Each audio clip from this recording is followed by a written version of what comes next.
십자가만 생각나면 눈물이 나고 또 눈물이 나지만 기뻐할 수밖에 없습니다. 아까 그때 그 무리들이 우리 찬송을 불렀는데요. 많은 사람들은 주님을 조롱하지만 우리 주님은 자기가 하실 일을 고통 가운데 다 마치시는 것을 봅니다. 못이 박히고 창에 찔려 피가 또 물이 다 쏟아지는 그런 예수님. 사실 저와 여러분이 내 죄로 말미암아 그렇게 우리가 죽어야 마땅하는 그런 자들이 아닙니까? 각 사람은 자기 죄들로 인해서 죽는 것이죠. 그러나 주님이 대신 죽어주심으로 우리의 모든 죄들이 깨끗하게 되어졌습니다. 사람이 할 수 없는 일을 신이신 하나님이신 예수님께서 이 땅에 오셔서 사람의 몸으로 오신 가운데 다 모든 고통을 짊어지시고 죽으신 거죠. 그게 하나님의 은혜입니다. 어느 종교가 이런 일을 할 수가 있겠습니까? 오직 우리 예수님을 통해서 이 일이 다 이루어졌고 또 앞으로도 이루어질 말씀들이 있는데요. 우리는 그런 약속의 말씀들을 믿고 신뢰하고 확신 가운데 또 소망 가운데 늘 좌우로 흔들리지 않은 가운데 살기를 간절히 원합니다. 오늘 느헤미야 9장 38절 말씀을 통해서 언약의 날인 한 사람들이란 제목으로 말씀을 드리고자 합니다.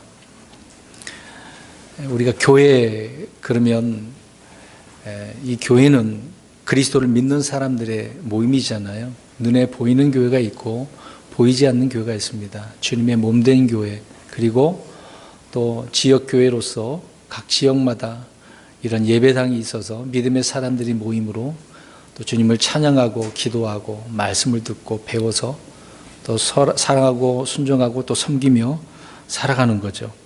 그것이 바로 교회가 아니겠습니까? 근데 이 교회는 수가 많고 적음의 문제가 아니죠. 수가 많으면 교회고 수가 적으면 교회가 아니다. 그것도 맞지 않는 공식일 것입니다. 주를 믿는 자들이 모여서 서로 교제하고 주님께 경배를 드리는 그런 모임을 교회, 지역교회라고 표현하는 것입니다. 오늘날 이 지역교회에 사람들이 이제 부흥 그럽니다. 그러면 교회의 부흥이라고 한다면 먼저 떠오르는 것이 교회에 사람이 많아 늘어나는 것이 이제 부흥이라고 생각을 하는 거죠. 우리 대한민국의 초기 기독교는 어떻습니까? 부흥이다라고 할 때 회개부터 시작하게 되어지지 않습니까? 회개의 물결이 온 전국에 이제 북한까지 그 당시 다 복음이 전파됐기 때문에 그로 인해서 많은 사람들이 주께로 나오게 되어지고 자기 죄를 고백하고 용서받고 또 구원받은 삶을 살아가면서 대한민국이 엄청난 영적 성장뿐만 아니라 육적인 부분도 성장하게 되었다는 것입니다. 그래서 믿는 사람들도 많아지게 되었던 것이죠. 그런데 그 많은 그리스도인들 안에 그리스도인들이 교회에 다니고 있습니다마는 하나님께 헌신된 사람이 얼마나 되겠는가라고 하는 부분입니다. 언젠가 몇 주 전에 정답만 아는 그리스도인이라고 설교한 적이 있었는데요. 진리는 알아요. 답은 알아요. 근데 알고는 있지만 그 말씀에 순종해서 그리스도인답게 또 주님의 영광과 기쁨을 위해 살아가는 헌신된 사람이 적다라고 하는 것입니다. 이제 구원은 이제 구원받기 쉬우니까 많은 사람들이 주 앞에 나오지만 제자가 되기까지 그 어려움이 있다는 것을 우리가 알 수가 있다는 것입니다. 헌신은 먼저 자신이 하나님께 헌신해야 되겠죠. 뭐 희생한다 그런 의미로 우리가 생각들을 합니다. 저와 여러분의 이 자신을 하나님 앞에 드리는 것이 헌신이라는 거죠. 그런데 이것이 이제 반대로 되는 경우가 되는 겁니다. 자신이 헌신하는 것이 아니라 하나님을 자신에게 헌신하도록 요구하는 그런 시대가 지금 오늘날 우리 대한민국의 현실이라는 것이죠. 내가 원하는 대로 해달라고 하나님 앞에 기도하고 금식하고 때를 쓰는 그런 모습들을 봅니다. 그러니까 하나님께서 우리를 위해서 얼마나 헌신을 더 해야 되는지 우리는 좀 생각을 해볼 필요가 있는 거죠. 마치 종이 주인에게 자기 뜻대로 해주지 않는다고 투덜대는 겁니다. 희한하지 않습니까? 그리고 아내가 남편에게 또 자식이 부모에게 복종을 요구하는 그런 모습과 같다라는 것이죠. 하나님은 믿는 자들의 주님이시지 주이시지 종이 아니라는 사실입니다. 남편은 아내의 머리이지 손과 발이 아니라는 그런 의미가 되는 거죠. 질서, 교회는 우리 주님을 통해서 질서가 바로 잡혀야 하는 부분인 것입니다. 열왕기상 18장 21절에 엘리야가 온 백성에게 말을 합니다. 너희가 어느 때까지 두 의견 사이에서 머뭇거리느냐? 만일 주께서 하나님이면 그분을 따르려니와 만일 바알이 하나님이면 그를 따를지니라 하니 백성이 그에게 한마디도 응답하지 아니하니라. 갈멜산에서 이런 말을 하는 거죠. 그때 한마디도 이스라엘 백성들은 말하지 못합니다. 뭔가 말이라도 해야 돼, 변명이라도 해야 될 텐데 그런 말도 못하네요. 이스라엘 백성들은 주님께 자신을 드리기를, 헌신하기를, 하나님의 말씀으로 돌아오기를 거부한 사람들이었음을 우리가 알 수가 있습니다. 헌신이란 말은 간단한 말로 무엇에 목맨 사람, 그렇게 생각해 볼 수가 있겠죠. 잘못된 헌신에 빠진 사람들은 돈의 목을 매는 사람이 있겠죠. 명예의 목을 매든 또 권력의 목을 매든 성공의 목을 매든 아니면 가족에게 목을 매든 뭔가의 목을 맨 그런 사람들이 있다는 것입니다. 저와 여러분은 어떤 것에서 무엇에 목을 매고 있습니까? 헌신, 주 앞에 헌신된 사람이 되고자 기도도 하셨을 것인데요. 우리는 어떤 것에 목을 매고 있는 것이냐 그 말입니다. 오늘 2018년 12월 첫째 주 예배가 되네요. 마지막 이 한 달을 남겨두고 저는 이 말씀을 오늘 드리려고 하는 것입니다. 오늘 저와 여러분에게 이 한 달을 보내면서 진정한 헌신된 영적 부흥이 일어나기를 바라는 것입니다. 여러분 2018년도 이제 새해가 시작됐지 않았습니까? 이미 지난 일이지만 작년부터 우리가 준비하고 또 18년 한 해가 주어졌을 때 어떤 분들은 기회로 생각하시는 분들이 있을 것입니다. 어떤 분들은 그냥 마냥 시간을 흘려보내는 분들도 있을 거예요. 이것이 나에게 주어지는 복의 기회다. 내가 영적 성장할 수 있는, 부흥할 수 있는 기회다라고 생각하는 사람들이 있을 것입니다. 그런데 그 기회가 오히려 자기에게는 다른 기회가 되어버린 경우도 많은 거죠. 실패가 되어지고 신실하고 성실하지 못한 우리들의 한 해를 돌이킬 수가 있는 것입니다. 우리가 이것을 돌이켜보면서 지난 11개월간은 지나갔지만 이 마지막 한 달을 통해서 회복을 해야 되지 않겠습니까? 다시 우리가 부흥하고 또 내년에도 더 부흥하는 그런 부분이 저와 여러분에게 있기를 간절히 바라며 오늘 이 말씀을 전하는 것입니다. 오늘 본문에 이제 구약 이스라엘 백성들에 대한 이야기지요. 구약 성경은 이스라엘의 역사를 우리에게 잘 보여주고 있습니다. 이것을 통해서 우리가 배울 수 있는 영적 진리들이 무궁무진합니다. 하나님의 끝없는 용서와 긍휼, 이스라엘 백성들은 계속해서 죄를 짓고 반복한 그런 죄를 짓는 것을 보게 되어집니다. 그럴 때마다 우리 하나님께서는 끝없는 용서와 긍휼을 베풀어 주시는 거죠. 인간들의 끝없는 실패와 배반이 반복되는 가운데 참된 영적 부흥의 말씀들을 오늘 느헤미야서를 통해서 우리가 배우게 되어집니다. 오늘 말씀 70년간의 바벨론 포로 생활에서 귀환한 유대인들이 느헤미야의 지휘 아래서 허물어진 예루살렘의 그 성벽과 성전 재건 작업을 시작했습니다. 그런데 포로로 잡혀있던 그 시기에는 그들은 70년간 율법의 말씀을 듣지 못했습니다. 이런 백성들에게, 이제 돌아온 백성들에게 서기관 에스라가 모세의 율법책을 펴들고 이들에게 이제 낭독하고 가르치는 내용이 8장에 나옵니다.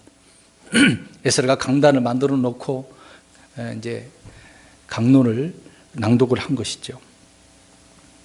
그래서 그들은 8장 13절에 보면 처음으로 장막절을 지킨 그런 내용의 모습을 보게 되어집니다. 느헤미야 8장 18절을 한번 보시기 바랍니다. 눈으로 보시고 제가 읽겠습니다. 또한 그는 첫째 날부터 마지막 날까지 날마다 하나님의 율법책에서 낭독하고 그들은 이레 동안 명절을 지키며 여덟째 날에 관례대로 엄숙한 집회를 열었더라. 그 내용을 잘 보시기 바랍니다. 첫째 날부터 마지막 날까지 날마다 무엇을 낭독해요? 율법책을. 어마어마합니다. 여러분, 우리가 예배당에 이렇게 나와서 그냥 성경만 읽고 간다고 생각해 보세요. 굉장히 사람들은 막 이게 뭐지? 무뎌지고 식상하고 그렇게 여길 수도 있을 것입니다. 이들은 지금 듣지 못했던 말씀을 처음부터 마지막 날까지 모이는 그 기간 동안에 이렇게 했다라고 하는 사실을 보십시오. 어마어마한 일이죠.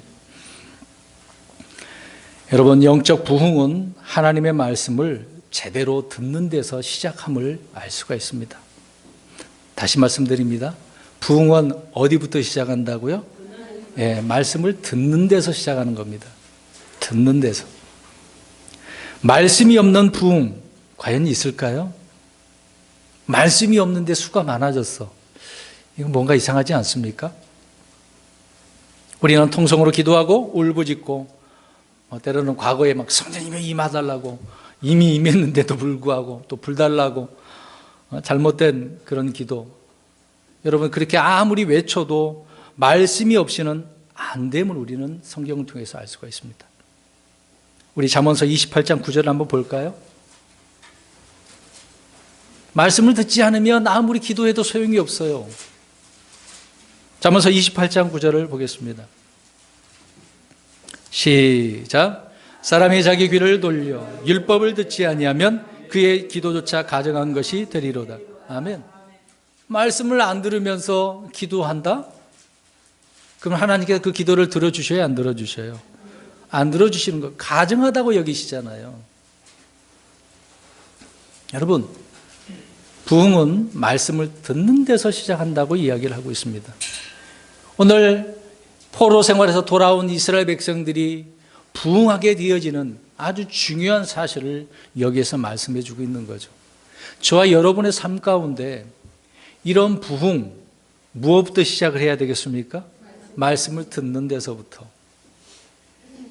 저는 육신적인 것에 대해서 말씀을 드리지 않습니다. 우리 교회 물론 교회 성도 수가 적어요. 많고 적으면 저는 생각하지도 않습니다.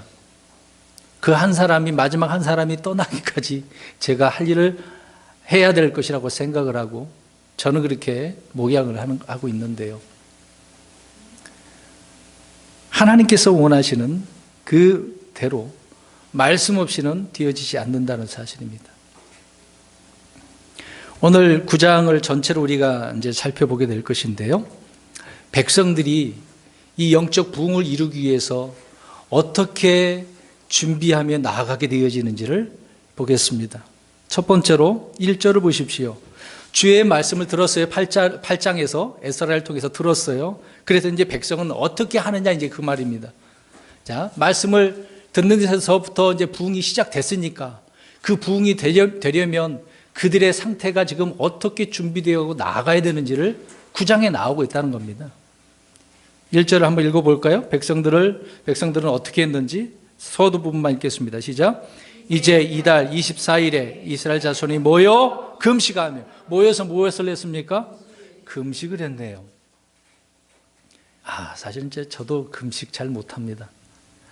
예전에 장로교 전도사 때 이제 여름에 금식을 좀 해보려고 이제 선배와 같이 신학교 선배가입니다. 교회 선배인데 저기 천안에 있는 목천 나가면 운봉산 기도원이 있습니다.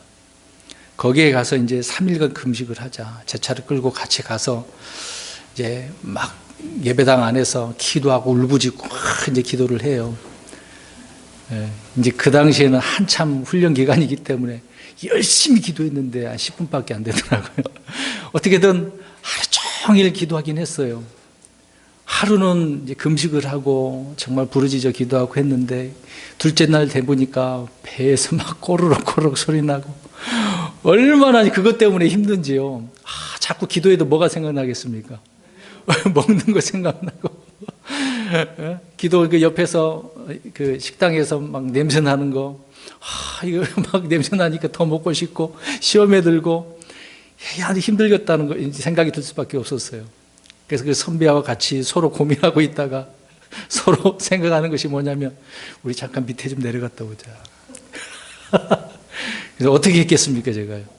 내려가서 먹고 올라왔어요. 그랬더니 원장님이 뭐 하다 왔냐고 하면서 책망하시더라고요. 좀만 참지. 참 금식 어렵습니다. 이게 내 뜻대로 되는 게 아니거든요. 3일 금식하는 거 하루도 힘든데. 아무튼 이들은 지금 금식을 하고 있는 내용을 보게 되어집니다. 주의 말씀을 들은 백성들은 금식을 했다라고 하는 것이죠. 말씀을 깨닫고 나서 자신들의 죄를 발견한 사람들의 특징이 바로 금식하는 겁니다. 자신을 괴롭게 하는 것이죠. 금식은 하나님께 때를 쓰려고 하는 게 아닙니다. 하나님 내 기도 들어주세요. 꼭 반드시 이루어 주시길 바랍니다. 그러면서 금식하면 이건 잘못된 거거든요. 그렇게 때를 쓰기 위해서 하는 것이 아닙니다. 또 어떤 사람은 과거에 우리가 그러죠. 하나님의 보좌를 움직이기 위해서, 왕자를 움직이기 위해서 금식 기도한다고. 기도원 가보면 이런 일을 굉장히 많이 합니다. 어떻게 하나님의 그 보좌 왕자가 움직여집니까? 말도 안 되는 일이죠. 자신의 그 기도를 관철시키기 위해서 금식하는 사람들이 많이 있습니다. 그건 아닙니다. 성경적인 금식은 그것과는 상관이 없는 거죠. 하나님의 뜻에 자신을 어떻게 하는 겁니까? 맞추기 위해서. 아까 우리 찬양대에서 찬송을 하지 않았습니까? 주님의 뜻, 주님의 뜻. 하나님의 뜻에 맞추기 위해서 금식을 하는 겁니다. 성경에는 금식하는 그 예가 많이 있네요. 특별히 하나님의 공의를 구할 때 금식을 합니다. 국가적으로도 니느웨가 요나의 선포로 인해서 전체가 금식을 하지 않습니까? 또 가정이 위기에 봉착하게 되어졌을 때 그때 금식하는 것이죠. 또 마귀와 싸울 때도 마찬가지입니다. 교회가 중요한 일을 하기 위해서도 금식을 하는 거죠. 우리 사도행전 12장 2, 3절 한번 볼까요? 신약교회가 세워지고 나서 그 신약교회가 초대교회가 어떻게 성장해 나가는지, 어떻게 하고 있는지를 앞에 부분만 읽겠습니다. 13장 2절 앞에 부분 먼저 읽겠습니다. 시작. 그들이 주를 섬기며 금식할 때에 성령님께서 이르시되. 금식하니까 누가 말씀을 하세요? 성령님께서. 그리고 마지막 부분 3절 그 부분에 그들이 금식하고 시작. 그들이 금식하며 기도하고 그들에게 안수한 뒤에 이제 파송을 해요. 사역자를 보내요. 그럴 때도 무엇을 하고 있습니까? 금식하고 기도하는 거죠. 사도들은 각 교회의 장로들을 선임할 때도 금식하며 기도했습니다. 또 주님께 자신들을 그렇게 맡기고 이제 금식했다는 것이죠. 바울 역시도 자주 금식하는 것을 보게 되어집니다. 여러 번 금식하고 추위를 당하고 헐벗은 사람이 바울이었다는 거죠. 왜 이런 이야기를 합니까? 지금 부흥이 말씀을 들음으로 시작이 되어졌어요. 그러면 그 부흥을 이루어 나가기 위해서 먼저 무엇을 하는 거다? 금식을 하는 거다. 여러분, 이게 단순한 문제는 아니거든요. 정말 부흥하기를 원하십니까? 그럼 무엇을 하셔야 돼요? 성경의 예처럼. 근데 자신 있게 얘기 안 하시네요. 나 금식은 안 하고 싶어요. 금식 안 하고 부흥되면 좋겠습니다. 그 생각하고 계시네요. 다윗도 역시 기도하며 금식을 한 사람이었습니다. 시편 69편 10절에 내가 울며 금식으로 내 혼을 징계할 때에.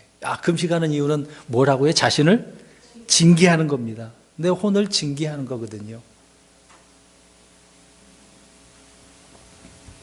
그렇게 징계해서 겸손하기 위한 수단임을 우리가 알 수가 있습니다. 시편 109편 24절에 내 무릎은 금식으로 인해 쇠약하며 내 살은 기름기가 없나이다.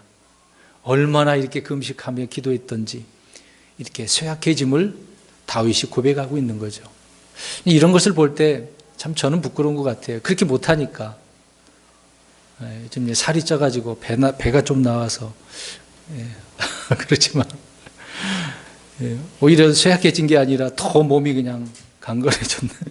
좀 부끄럽기도 합니다. 사실상은요.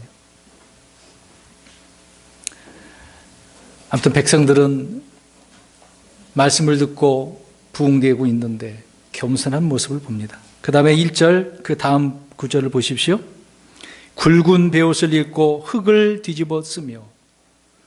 굵은 베옷을 입었네요. 흔히 우리가 베옷을 입는다 그러면 무엇을 상징합니까? 죽음, 슬픔을 상징하는 거죠. 고통, 괴로움을 상징하는 것이 베옷을 말을 하고 있는 겁니다. 근데 희한한 말씀이 있어요. 열왕기상 20장 31절 32절 가서 보세요. 우리가 이제 성경 읽고 답하기에도 나와 있는 내용인데요. 벤 하닷이 아합에게 살려달라고 하는 장면이 나옵니다. 그때 이스라엘 왕들은 긍휼이 많은 왕들이기 때문에 가서 도와달라고 하면, 용서해달라고 하면 용서해준다. 그런데 어떻게 나아가면 용서해 주는지를 설명을 해놨습니다. 32절 한번 읽어보겠습니다. 시작. 열왕기상 20장 32절. 제가 잘못 불러드렸나요? 열왕기상 20장 32절. 시작. 이스라엘 왕에 나아 이르되 왕의 종 벤하닷이 말하기를 원하건대 나를 살려주옵소서 하나이다 하니 그가 이르되 그가 아직 살아있느냐 그런 내 형제니라. 아멘. 아멘. 그러니까 아합이 살려줬어요. 근데 살려두면 돼야 안 돼요? 안 되는 일이었었습니다. 근데 여기서 강조하고 하는 것은 이렇게 슬퍼하며 자기를 괴롭게 할 때 사람들에게 이렇게 긍휼을 입을 수 있다라고 하는 그런 내용이 되는 거겠죠. 그러니까 이런 겸손은 자기 앞에 닥칠 그 재앙이 피해갈 수도 있습니다. 근데 베나다도 그렇지만 아합도 그런 부분이었어요. 아합은 가장 악한 왕이었는데 그러네요. 우리 열왕기상 21장 가서 보겠습니다. 그 다음에 21장 29절 한번 읽어보겠습니다. 여기도 좀 희한합니다. 하나님은 이런 사람도 용서해 주는 부분이 있네요. 21장 29절 시작. 아합이 내 앞에서 겸손히 행하는 것을 내가 보느냐? 그가 내 앞에서 겸손히 행하였으므로 내가 그의 시대에는 재앙을 내리지 아니하고 그의 아들의 시대에 그의 집에 재앙을 내리리라 하셨더라. 아멘. 그러니까 겸손은 지금 무엇을 피해갈 수 있는 거예요? 재앙을. 아무리 악한 사람이라도 하나님 앞에 뭔가 틀어진 사람이라 하더라도 하나님 앞에 어떻게 하면? 겸손하면. 그게 부흥하는 비결이거든요. 여러분 교회 부흥 그러면 성도들 으쌰으쌰 해가지고 막 사람들 데려오고 교회에 어떤 부흥 잔치하고 그럼 교회 수는 늘어날 수는 있어요. 저는 한 번도 그렇게 해본 적은 없습니다. 그 방식이 잘못됐다라고 생각하기 때문에. 다른 방식도 있거든요. 아무튼 악한 아합이라도 겸손하면 재앙을 보지 못한 이런 예가 나와 있습니다. 또 겸손이라고 하는 것은 은혜를 입는 앞잡이 첩경이에요. 우리 그 구절을 또 보겠습니다. 야고보서 4장 6절을 보겠습니다. 구약이든 신약이든 하나님 앞에 겸손하는 것은 동일해요. 예수님도 나는 온유하고 겸손하니. 우리 주님의 겸손을 우리도 배워야죠. 야고보서 4장 6절 보겠습니다. 시작. 그러나 그분께서 더 많은 은혜를 베푸시나니 그러므로 그분께서 이르시되 하나님은 교만한 자들을 물리치시나 겸손한 자들에게는 은혜를 베푸시느니라 하시느니라. 겸손해야 돼요. 제가 많은 부분에 있어서 이 부분을 강조하죠. 저 역시도 언제나 교만할 수도 있기 때문에 바울처럼 쳐서 복종시키려고 하는 그런 부분이 매일매일의 삶을 통해서 고백을 하는 것입니다. 성도 여러분, 겸손한 자들에게 은혜를 주님께서 베풀어 주신다는 것. 이 은혜를 받으시려면 겸손하셔야 되는 겁니다. 또 한 가지, 그리고 겸손은 기도 응답을 받는 데 있어서 지름길이에요. 자, 보겠습니다. 역대하 7장 14절. 역대하 7장 14절 보겠습니다. 우리는 기도 응답 항상 생각을 하죠. 기도 응답 받으시려면 이런 겸손한 사람이 되어야 됩니다. 7장 14절 시작. 내 이름으로 불리는 내 백성이 자기를 낮추고 기도하여 내 얼굴을 구하고 자기들의 악한 길들에서 떠나면 그때에 내가 하늘에서부터 듣고 그들의 죄를 용서하며 그들의 땅을 고치리라. 아멘. 이스라엘 백성은 얼마나 완악했습니까? 그럼에도 자신을 낮추래요. 주님 앞에 얼굴을 구하래잖아요. 겸손히. 그러면 악에서 떠나고 주 앞에 돌아오면 어떻게 해주시겠다? 용서해 주시겠다. 그러면 빨리 기도 응답이 되지 않겠습니까? 여전히 고집을 피면서 기도 응답이 빨리 오기를? 아니요. 그럴 수가 없습니다. 오늘 느헤미야 9장에 나오는 이스라엘 백성들, 유대인들이 말씀을 듣고 부응하는데요. 금식을 하고 겸손히 자기 자신을 낮추는 것을 보게 되었습니다. 세 번째, 오늘 9장 2절을 보십시오. 느헤미야 9장 2절을 보십시오. 처음 부분만 읽겠습니다. 시작. 이스라엘의 씨가 모든 타국인으로부터 자신을 분리하고. 왜 이 말씀이 무슨 말씀이냐면, 이제 바벨론에서 포로에서 돌아왔는데 이방 여인들, 거기서 낳은 자녀들을 데리고 왔단 말입니다. 이거는 율법에 그들에게 있어서는 잘못된 일이거든요. 이방 여인을 취하지 말라고 그랬기 때문에. 참 심각한 문제일 수도 있습니다. 오늘날 표현하면 인권이 유린되는 그런 부분이 될 수도 있는데요. 하나님의 말씀을 엄격해서 그들에게 반드시 지켜야 함을, 그들이 우상을 섬기다가 그렇게 포로로 잡혀갔기 때문에 이건 역시도 고쳐야 된다. 그래서 그들이 타국인으로부터 자신을 분리합니다. 이방 사람들이 있으면 철저히 분리하게 되어지는 것을 보게 되어지는 거죠. 하나님께로 나아오기 위해서는 죄와 세상으로부터 분리가 먼저 어떻게 돼야 된다고요? 네, 선행되어져야 된다는 것입니다. 부응하고 싶으십니까? 그러면 그 세 번째로 말씀드린 것처럼 무엇을 해야 된다고요? 자신을 분리해야 되는 것입니다. 잘못된 것에서부터 분리를 해야 되는 거죠. 예를 들어서 예전에 우리가 좋아했던 친구들, 육신적인 친구들과 어떻게 해야 되겠습니까? 어렵습니까, 이 문제가요? 목사님 무슨 말씀입니까? 친구들과 헤어지고 단절하고 교제를 끊어버리는 그런 말이 아니잖아요. 그 예전 즐겼던 친구들과 사귀었던, 그 행했던 일들, 생각했던, 같이 누렸던 것들, 그런 것들을 다 어떻게 해요? 분리해야 돼요. 물론 그렇게 안 되면 친구까지라도 단절될 수가 있겠죠. 근데 저는 친구가 별로 없어요. 고등학교 때까지 많았는데요. 그 이후로 이제 군대 갔다 오고 신학교를 다니고 이 사역의 길을 가려고 하다 보니 못 만나요. 몇 번 친구들에게 이제 연락을 와서 동창회 참석하자. 초등학교 친구들 좀 친했거든요. 가끔 가다 만나고 싶어요, 사실상. 근데 만나면 그들이 모여서 뭐부터 하겠습니까? 그렇죠. 술 먹고 어떤 파티하고. 근데 거기에서 무슨 이야기를 알 수 있겠어요? 물론 그냥 있었던 과거의 일을 이야기하고 어떻게 지내는지 물어볼 수도 있겠죠. 이제 주된 내용이 주님과 상관없는 일들이 많기 때문에 그런 부분에 있어서 우리가 분리할 수 있는 것은 해야 되겠죠. 또 우리가 예전에 악한 습관과 분리되어져야 하는 겁니다. 내가 잘못된 행실이 계속해서 반복적으로 있다고 한다면 그건 역시 분리를 해야 되는 거죠. 우리 지난주에 영상을 한번 봤지만 그 남편이 컴퓨터 앞에서 자기가 보고 여러 가지 것들을 막 서핑하고 나아간단 말이죠. 관계를 회복하려면 그거 해결해야 되는 거 아닙니까? 악한 습관과 분리되어야 함을 알 수가 있는 것입니다. 그래서 분리하는 데는 상당한 대가를 지불을 해야 돼요.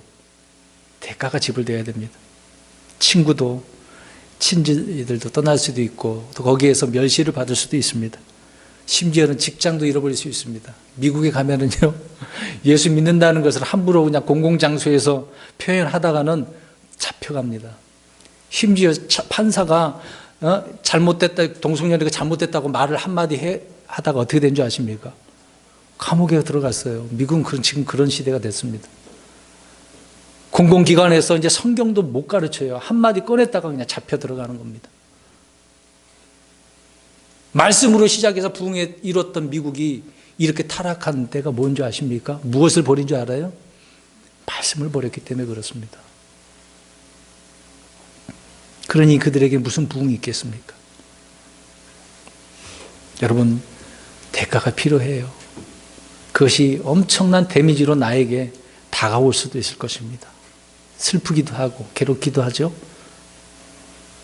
그런데 그 분리가 하나님 앞에는 거룩한 분리인 거거든요. 성경에 우리 하나님은 분리의 하나님입니다. 그래서 어둠에서 무엇을 분리하셔요?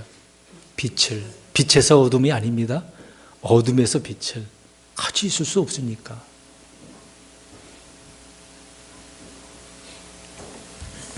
가끔은 불신자인 배우자와 싸우다가 그렇게 될 수도 있겠죠. 때로는 불신자인 부모와 싸우기도 하죠. 주님께서 세상에 화평을 주러 온 것이 아니라 검을 주러 왔다라고 하신 말씀 그대로 지금 이 시대에, 신학 시대에 하나님의 말씀 가지고 살아가는 사람들에게는 아주 중요한 사실인 것입니다. 저 여러분 가운데 아직도 세상과 끊지 못한 무엇이 있다라고 한다면 이 시간 분리를 결단하시길 바랍니다. 그러면 부흥이 있는 거예요. 아브라함의 생애를 보십시오. 자, 아브라함이 주님으로부터 부름을 받았습니다. 본토 친척 아비집을 떠나라고 했습니다. 먼저 아버지와 분리를 했어요. 가정하고. 그리고 나서 자기 조카 롯과 어떻게 됐습니까? 분리하게 되어지죠. 물론 가축의 핑계가 있습니다만은 같이 있을 수 없어요. 다음으로 아내 하갈이 있습니다. 자식 이스마엘이 있습니다. 그 아내와 자녀를 어떻게 했습니까? 그렇죠. 내보내죠. 갈라디아서 또 해석까지 다 해놓지 않습니까? 같이 있으면 안 돼요. 상속을 그들이 받으면 안 되는 거거든요. 약속의 자녀에게 주어지기 때문에. 또 자신의 생명과도 바꿀 수 없는 독생자 이삭을 어떻게 합니까? 이런 헌신 여러분 어디 있습니까? 아브라함은 이렇게 철저히 하나님 앞에 분리된 말씀에 순종한 이런 삶을 살았습니다. 그러니 하나님께서 그에게 복을 주시는 거죠. 여러분, 여러분이 분리하지 않으시면 누가 강제로 분리시킬까요? 하나님이요. 사도행전 보세요. 흩어져서 복음을 전하라고 하는데 안전하니까 핍박이 임하여서 뿔뿔이 다 흩어짐으로 복음이 여러 곳에서 전파가 되지 않습니까? 물론 성령이 임하기 전까지는 예루살렘에서 기도하고 기다려야 돼요. 그럼 성령이 임하면 권능을 받고 나가서 선포해야 되는 거 아니겠습니까? 근데 이스라엘 백성 당시 초대교회는 그걸 하지 못했다는 거죠. 스데반의 핍박에 의해서 그 이후로 흩어지게 되었다는 겁니다. 이렇게 강제로 주님께서는 분리를 시키는 거죠. 여러분, 질병과 죽음과 또 어떤 사고나 어떤 우리가 이제 살다가 파산당할 수도 있겠죠. 따돌림을 당할 수도 있습니다. 이런 다양한 방법으로 하나님께서는 분리를 시킬 수 있다는 겁니다.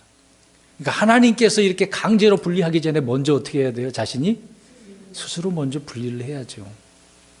이것을 안 하다 보니 우리의 삶은 다람쥐 쳇바퀴 도듯이 반복적으로 이렇게 육신적으로 살 수밖에 없는 것입니다. 네 번째 고백을 보시기 바랍니다. 9장 2절을 보십시오. 느헤미야 9장 2절 후반부를 보시기 바랍니다. 끝부분만 일어서서 시작.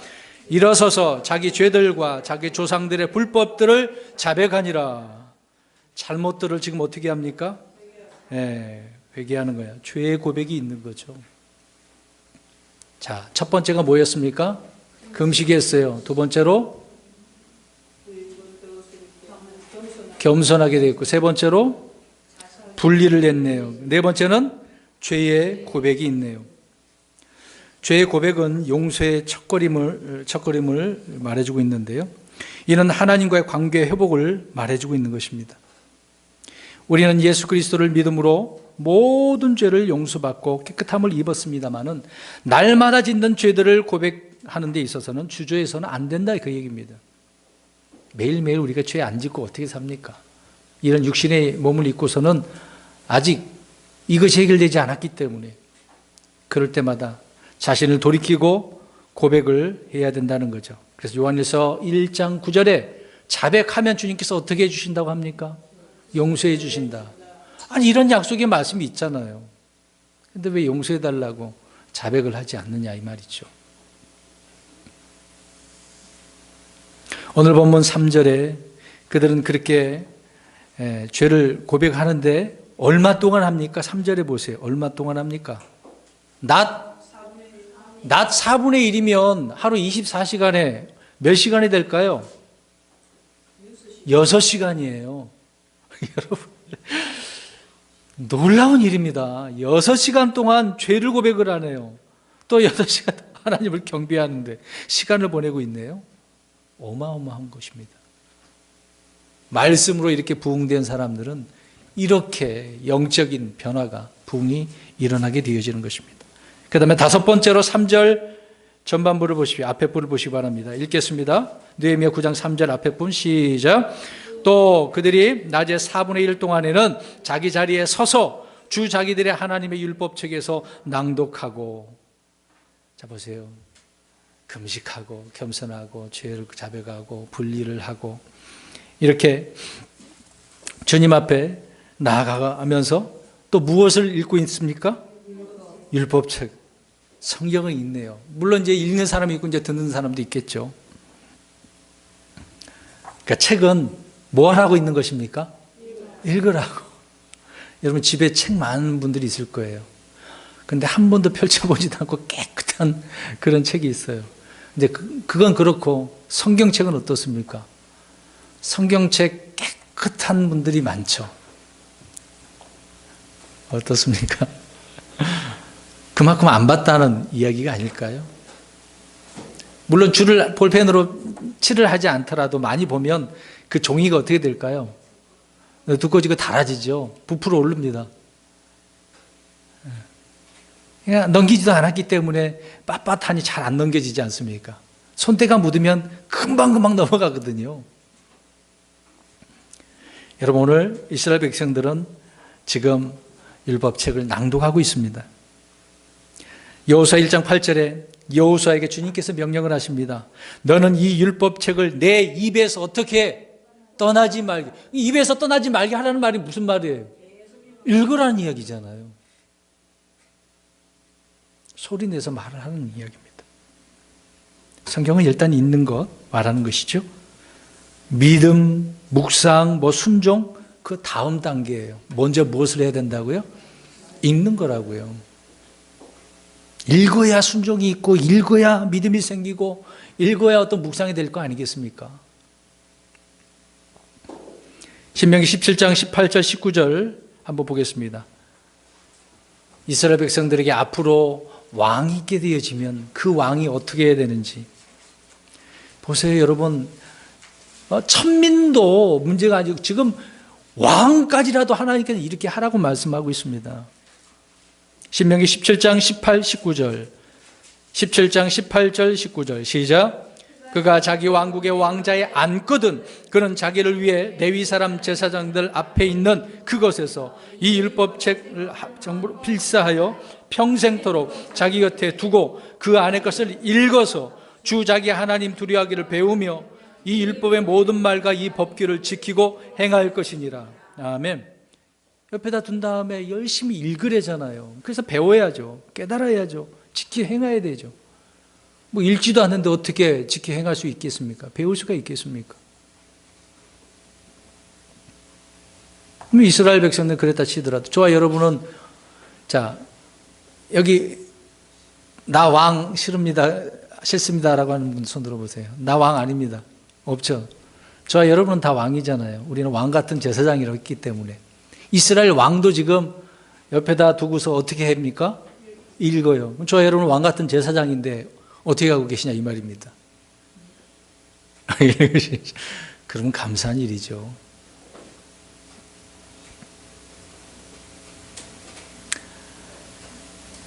미래 왕들이 될 저와 여러분들이 주님의 말씀 영원토록 없어지지 않는 이 말씀을 열심히 읽어야죠.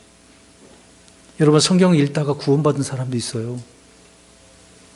복음을 전하지도 않았는데 이게 뭐지 하고 읽다가 구원받은 사람이 있어요. 성경에 예가 있지 않습니까? 사도행전에 에티오피아 내시가 이사야서를 어떻게 구입했는지 그것을 읽고 가고 있는데 그 어린 양에 대해서 구절이 쭉 나오잖아요. 근데 하나님께서는 그걸 아시고 누구를 보내주셔요? 빌립을 보내주시잖아요. 빌립이 가서 자세하게 설명을 하지 않습니까? 그랬더니 그 자리에서 구원받고 침례, 물 있는 곳에서 침례까지 받게 되어지는 거죠. 보세요. 말씀을 읽으면 이런 복이 임하는 겁니다. 그래서 요한계시록 1장 3절에 이 대언의 말씀들을 읽는 자와 듣고 그 안에 기록된 그것들을 지키는 자들은 무엇이 있다고요? 복이 있다니. 있는 사람은 복이 있는 거예요. 하박국 2장 2절 읽겠습니다. 하박국 2장 2절 빨리 찾아서 읽겠습니다. 2장 2절 시작. 아직 못 찾으셨어요. 시작. 주께서 내게 응답하여 이르시되 그 완상 계시를 기록하고 판들 위에 분명하게 그것을 새겨서 그것을 읽는 자가 다름치게 하라. 아멘. 읽는 자가 다름질치게 나가는 거죠. 여러분, 하박국 대언자도 이렇게 말씀하고 있는데 바울 사도는 뭐라고 했는지 아십니까? 또 한 구절 읽겠습니다. 에베소서 3장 3, 4절 읽겠습니다. 에베소서 3장 3, 4절. 에베소서는 교회에 대한 이야기를 하고 있잖아요. 주님의 몸된 교회가 무엇을 해야 되는지. 에베소 3장 3절 4절 시작. 곧 계시로 그분께서 내게 그 신비를 알리셨나니 그것은 내가 전에 몇 마디 말로 적은 것과 같으니라. 그러므로 말미암아 너희가 읽을 때에 그리스도의 신비에 대하여 내가 알고 있는 바를 깨닫게 되리라. 아멘. 자기가 알고 있는 바가 지금 성경에 기록해놨어. 그것을 읽으면 교회에 대한 신비를 어떻게 된다고요? 깨닫게 되어지니, 알게 되어지는 거예요. 그러니까 읽어야죠, 소리내서. 그게 부흥이에요, 여러분. 그게 부흥입니다. 교회 이 자리가 다 채워지기를. 우리 사실 이거 몇 석 안 되잖아요. 근데 아직도 안 채워지네. 저는 그게 문제라고 생각하지 않습니다. 제가 그걸 생각했다고 한다면 여기 없죠.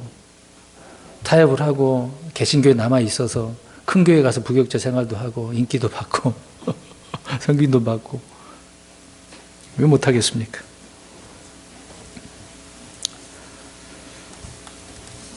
여섯 번째로 그들이 그렇게 성경을 읽고 나서 무엇을 하는지 보시기 바랍니다.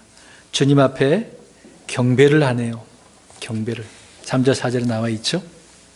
이들은 6시간 동안 성경을 읽고 6시간 동안 죄를 자백하고 주 자기들의 하나님께 경배하는 거네요.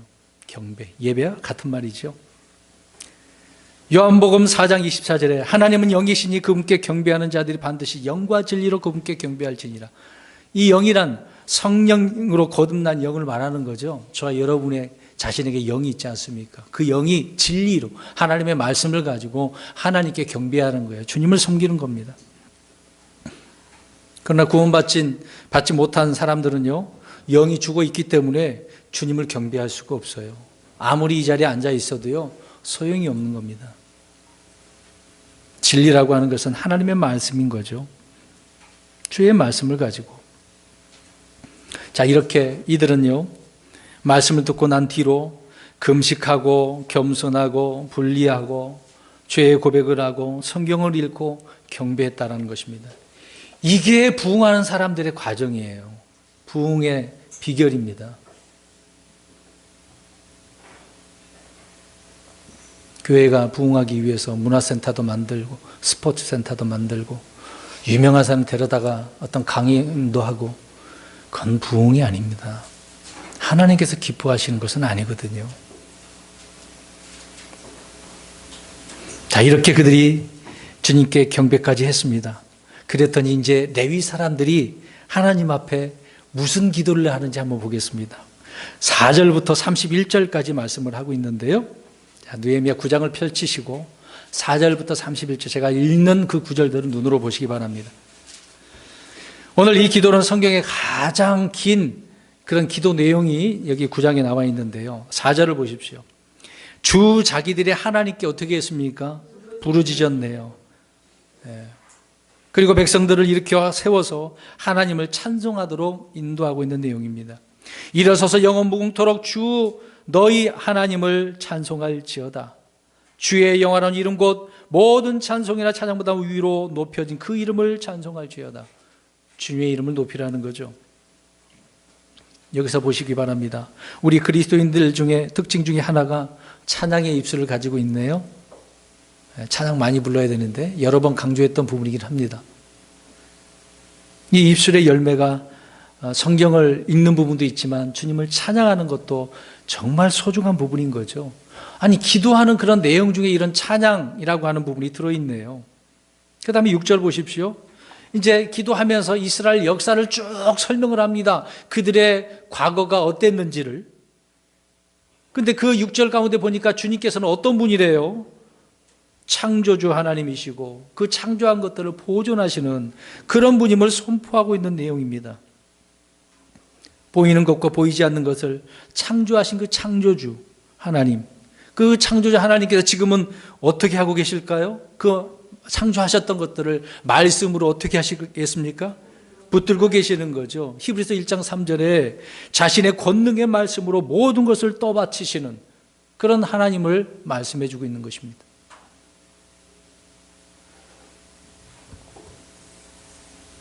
이 하나님께서 만들어 놓은 창조물들이 주님을 경배하고 있는 것이죠. 그 다음에 7절부터 30절까지는 그 역사의 하나님, 살아서 역사하고 계시는 하나님을 생생하게 지금 기도하고 있는 내용 속에서 표현을 해주고 있습니다. 그런데 7절에 아브라함 이야기를 하네요. 아브라함서부터 주님께서 약속을 해주셨기 때문에 그의 아들들 이상, 야곱, 또 야곱의 그 아들들을 통해 하나님의 계획이 있지 않습니까? 7절에서 아브라함을 택하시고 그에게 이름을 주셨습니다. 아브라함이라고요. 우상 숭배의 도시 갈대아 우르에서 부르시고 인도하셔서 믿음의 조상으로 하나님께서 세우신 것을 이야기해 주고 있는 것이죠. 자, 이제 그 내용을 우리가 생각을 하고 좀 보겠습니다. 8절을 보십시오. 자, 이렇게 이스라엘 역사를 통해서 하나님께서 어떤 일을 하셨고 어떤 하나님인지를 설명을 해주고 있습니다. 8절 보십시오. 읽겠습니다. 시작. 그의 마음이 주 앞에 신실함을 보이시고 그와 언약을 맺으사 가나안 족속, 됐습니다. 여기까지 7족속 그 땅을 주셨다는 이야기죠. 그의 마음이 주 앞에 어떻게 함을? 신실하심. 자, 보세요. 아브라함이 어떤 능력이 있어? 어떤 좀 레벨이, 교육 수준이 높아? 어떤 지성이 있어? 그걸 보셨다고요? 아닙니다. 주님께서 보신 것은 무엇이었어요? 아니, 그 앞에 거 봐야지. 마음. 아브라함의 마음을 보신 거예요. 주님은 마음을 살피시는 분이죠. 외모를 보시는 분이 아니십니다.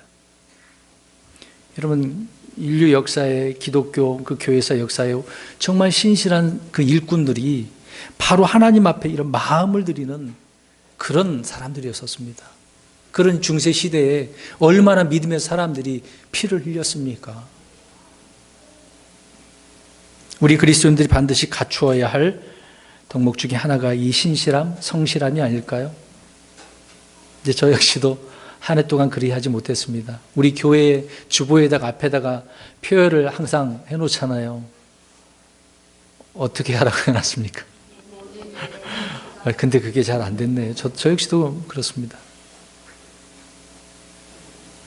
근데 우리가 신실하고 성실해야 함은 그것은 분명한 사실이죠.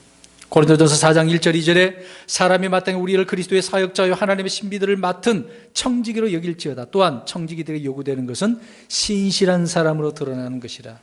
우리가 주님의 사역자라고 한다면, 청지기라고 한다면 신실했어야죠. 그래서 이것을 우리는 반성을 하고 진정한 부흥을 이루려면 신실해야 되겠죠. 다시 일어서야 되는 것입니다. 이제 9절을 보십시오. 느헤미야 9장 9절. 주님은 이스라엘이 고통을 당할 때든지 죄를 지을 때든지 항상 보시고 들으셨어요. 어떻게 하신다고요? 보시고 들으셨어요. 감찰하시는 하나님이에요. 그들이 잘못해도 잘해도 보고 계신대요. 올 한 해도 주님께서 지난 12개월 동안 저와 여러분을 다 보셨어요. 잘한 부분도 있고 못한 부분도 있고 하나님 앞에 부끄러운 것도 얼마나 많겠습니까? 그래 주님은 다 보고 계셔요. 보고 계신 그 하나님 앞에서 살펴본 것처럼 다 고백을 해야죠. 바로 잡아야죠. 하나님께 혼나기 직전에 내 자신이 돌이키면 악한 아합도 베나닷도 어떻게 했어요? 용서받고 재앙에서 피하게 되는 거예요. 감사한 일이죠. 13절 보시기 바랍니다. 주님은 이집트로부터 이스라엘을 불러내셨습니다. 그들에게 올바른 법도 참된 율법, 선한 법과 명령을 그들에게 주셨다고 말씀을 하고 있는 거죠. 그런 것처럼 저와 여러분을 세상으로부터 분리해 주셨어요. 불러내셨어요. 그게 이제 교회죠. 주님은 자신의 생명을 주셨고 성령을 주셨고 순수한 말씀인 성경까지 우리에게 주시지 않았습니까? 그런 내용이 지금 9장에 나와 있는 겁니다. 아무튼 8절 말씀에 보니까 주님은 마음이 주 앞에 신실한 사람에게 무엇을 주신다? 복을 주신다. 아브라함에게 그렇게 하셨던 것처럼 우리가 이런 신실함을 주 앞에 보이시면 하나님도 가만히 안 계시는 거예요. 두 번째로 하나님은 어떤 하나님인지 보겠습니다. 15절 말씀을 보십시오. 하나님은 필요하다면 굶주린 그런 사람들에게 기적적으로 먹여주시는데요. 이집트에서 나온 이스라엘 백성들이 40년 동안 무엇을 먹었습니까? 다 금방 대답을 하잖아요. 그들이 그럼 무엇을 농사를 졌나요? 40년 동안? 그들이 농사지고 나무에 열린 나무 그들이 한 건 아니죠. 하나님께서 다 준비해 놓고 먹게 하셨지 않습니까?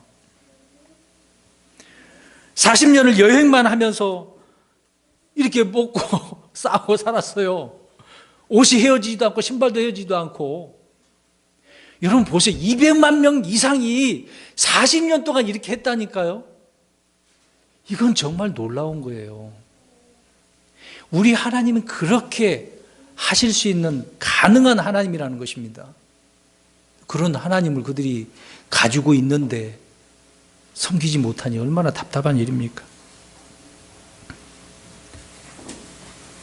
그뿐만입니까? 목말라. 그럼 어디에서 물을 퍼줘요? 그렇죠. 반석에서. 그리스도를 통해서 이제 물을 마시는 그런 의미가 났는데 아무튼 그들에게 실제적으로 반석에서 물을 터뜨리셔서 먹게 하셨지 않습니까? 갈증도 해소시켜 주셔. 배고픔도 해소시켜 주셔. 날이 너무 더워. 그럼 뭘로 가려 주셔요? 구름으로. 너무 추워. 그러면 또 불기둥으로 따뜻하게 해주시고. 얼마나 감사해요. 이런 하나님을 지금 북의 이 선상에 있는 레위 사람들이 기도하고 있는 거예요. 하나님은 이런 하나님이라고. 여러분 이런 하나님을 우리가 소유하고 있는데 두시고 있는데 걱정하면 되겠습니까? 걱정도 팔자죠. 네? 걱정도 팔자. 그러면 여러분 이런 하나님이 있는데 왜 우리가 걱정을 합니까? 한 해 동안 하나님 11개월 동안 이렇게 살다 왔는데 그냥 올 한 해가 이렇게 가버립니까? 아직 한 달이라는 기간이 남았잖아요. 이걸 기회로 한 번 더 삼아서 12개월 동안 못했던 걸 이 한 달 동안 회복을 해야 되지 않겠습니까? 다시 부흥을 이뤄야 되지 않겠어요? 잃어버렸던 것도 다시 찾아내야 되지 않겠습니까? 먹고 살 일이 걱정이 되고 주님을 섬기지 못하는 그런 분들이 혹시 있습니까? 마태복음 6장 31절 32절에 그러므로 염려하여 이르기를 우리가 무엇을 먹을까? 혹은 우리가 무엇을 마실까? 혹은 우리가 무엇을 입을까? 하지 말라. 이런 건 다 누가 구하는 거라고 그랬어요? 이방인들이. 저와 여러분 이방인들 아니잖아요. 하나님의 자녀 아닙니까? 근데 여전히 우리는 이방인들이 구하는 것처럼 먹을 것, 입을 것, 마실 것만 달라고 부끄러운 거거든요, 사실상. 한 해 동안 그렇게 살아왔다고 한다면 영적 부흥을 위해서 오늘 이스라엘 백성들처럼 하셔야 돼요. 자, 말씀을 들었어요. 어떻게 하셔야 돼요? 6가지. 금식부터 하나님께 경배하기는 것까지 하셔야 됩니다. 그러면 하나님께서 이런 하나님으로 복을 주시는 것, 신실한 사람이 복 주시고 그리고 굶주린 자에게 먹여주시는 것. 걱정하지 마시라는 말입니다. 세 번째 17절 말씀을 보십시오. 17절 하나님은 항상 어떤 분이래요? 용서의 하나님, 용서의 하나님. 앞에서 잠깐 말씀드렸던 부분이지만 정말 용서 잘해주시는 하나님이에요. 우리가 서로 간에 용서를 잘해야 됩니다. 자녀가 부모에게 잘못하면 잘못했다고 한다면 부모는 용서해 줄 줄 알아야죠. 용서 안 해주고 계속 몇 때리면 그 아이는 상처받아서 삐딱한 길로 갈 수밖에 없습니다. 부부간에도 마찬가지죠. 서로 용서해 줄 수 있는 그런 부분이 있어야 됩니다. 하물며 우리 하나님, 우리는 많은 죄들을 지으면서 주 앞에 자백할 때 용서해 주신다. 우리 16, 17절 한번 읽어보겠습니다. 시간이 가도 9장 16, 17절 시작. 그러나 그들과 우리 조상들이 교만히 행하며 목을 굳게 하여 그냥에 귀를 기울이지 아니하고 순종하기를 거부하며 주께서 자기 죄들 가운데서 행하신 이적들을 깊이 생각하지 아니하고 목을 굳게 하며 반역하여 대장 하나를 임명하고 자기들을 속박한 곳으로 돌아가고자 하였사오니 오직 주는 항상 용서하는 하나님이요 은혜로우시며 긍휼이 많으시며 분노하기를 더디하시며 큰 친절을 베푸시는 분이시므로 그들을 버리지 아니하시니. 보기에도 그냥 짜증날 정도로 안 좋은 백성인데 그런 백성을 주님이 용서해 주시고 버리지도 않으셨대잖아요. 물론 잘못한 것은 책망을 하신 거죠. 그 값은 치르게 하신 거죠. 그럼에도 하나님께 돌아오면 용서해 주신다. 그 얘기를 하지 않습니까? 이스라엘 백성은 항상 이렇게 반역하며 살았어요. 우리 예수님께서 십자가에서 죽으실 때 아버지여 저들을 용서하여 주옵소서. 저들은 자기들이 하는 일을 알지 못하나이다. 자기 백성이 그렇게 했는데도 용서해 달라고 우리 예수님은 아버지 하나님께 구하시는 겁니다. 네 번째로 31절에 우리 하나님은 어떤 하나님이라고 말씀하고 있을까요? 주님은 은혜와 긍휼이 많으신 분이시다. 반복적으로 더 말할 필요는 없을 것 같습니다. 이제 그랬던 그들이 9장 32절부터 38절까지 백성들이 약속을 합니다. 오늘 이제 이 부분을 말씀드리려고 길게 이렇게 말씀을 드렸어요. 오늘 우리가 11개월을 보내고 마지막 이 12월 달을 보내면서 무슨 결단을 해야 될까? 그 얘기입니다. 이스라엘 백성들은 끊임없는 그런 반역에도 주님께서 용서해 주셨는데 그들이 이제 한 단계 더 헌신할 수 있는 그런 한 단계 더 나아가는 것을 보게 되어지는데요. 그들은 하나님과 새롭고 더 깊은 관계를 지금 맺기를 원하고 있습니다. 그래서 하나님과 문서로 계약을 맺어요. 거기에다가 도장을 찍습니다. 언약의 인을 친 사람들의 명단이 그래서 10장 1절부터 27절까지 나오는 거예요. 자, 이제 중요한 부분입니다. 38절에 우리가 이 모든 것으로 인하여 이제 확실한 무엇을 세우고 언약을 세우고 그것을 기록하며 우리의 통치자들과 레위 사람들과 제사장들이 그 언약에 무엇을 날인 도장 찍었다는 거예요. 그렇게 하기로 도장을 찍은 겁니다.